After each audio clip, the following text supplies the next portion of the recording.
আচ্ছা, আপনি যদি ফ্লিপকার্ট বা অ্যামাজনে কোনো জিনিস কেনেন, সেখানে দেখবেন যে এখন প্রাইস রয়েছে এত টাকা, পরে রয়েছে এত টাকা দিয়ে সেটা একটু আপনার গোলমাল হয়ে যায় যে এখন এত প্রাইস রয়েছে, এর কি এখন কম আছে, তখন দামটা বেড়ে গেল, এখন দাম বেড়ে গেছে তখন কম, এরকম আছে। ঠিক আছে, আপনাদেরকে আমি একটা ট্রিক দেখাচ্ছি, সেই ট্রিকটা যদি ফলো করেন তাহলে খুব সহজভাবে আপনি জানতে পারবেন যে আগে কত প্রাইস ছিল, এখন কত প্রাইস, বা পরবর্তীকাল কত প্রাইস হতে পারে। ঠিক আছে, বা জিনিসটা রেটিং কত। তো সেটা করতে দেখতে গেলে কী করতে হবে, প্রথম অ্যামাজনে ক্লিক করলেন। অ্যামাজনে ক্লিক করার পর যে কোনো ধরুন আমি একটা মোবাইল ফোন দিচ্ছি, মোবাইল ফোন আমি ক্লিক করলাম।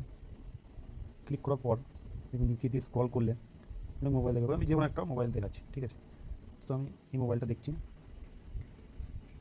তো এটা দেখার পর আপনাকে সিম্পলি কী করতে হবে, এই তিনটে ডট দিয়েছে না শেয়ার অপশান, এই শেয়ার অপশান গেলেন।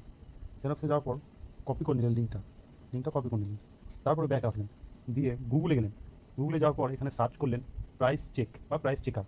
এর উপরে যে অফিসিয়াল ওয়েবসাইটটা আসছে সেটার উপর লিঙ্কটার উপর ক্লিক করলেন। ক্লিক করার পর এই যে লিঙ্কটা আপনি কপি করলেন সেটাকে পেস্ট করে দিলেন। পেস্ট করে দিলাম, তো সার্চ বলে আমি অপশানটি ক্লিক করলাম। তো দেখুন এখনকার প্রাইস রয়েছে 42,999। ঠিক আছে, তার নিচে দিয়ে স্ক্রল করুন, তো আগে কীরকম দেখতে পারেন, এই ফোনটা যখন লঞ্চ ছিল তখন প্রাইস কেমন ছিল, এখন প্রাইস কেমন। তো আপনি আরও নিচে দিয়ে রেটিংও দেখতে পারেন, সব কিছু দেখুন। এখানে ফুল ডিটেলস দিয়ে দেবে, ফুল ডিটেলস যত দেখবেন এখানে ফুল ডিটেলস দেবে যে এমআরপি হচ্ছে 44,999, এখনকার প্রাইস হচ্ছে 42,999, সেভিং 2,000, ডিসকাউন্ট 4.444%, এবং সব দেখাবে। তো ভিডিওটি ভালো লাগলে লাইক কমেন্ট শেয়ার করো, আর আপনিও ট্রাই করুন ডিসকাউন্ট জানার জন্য বা ডিটেলস জানার জন্য।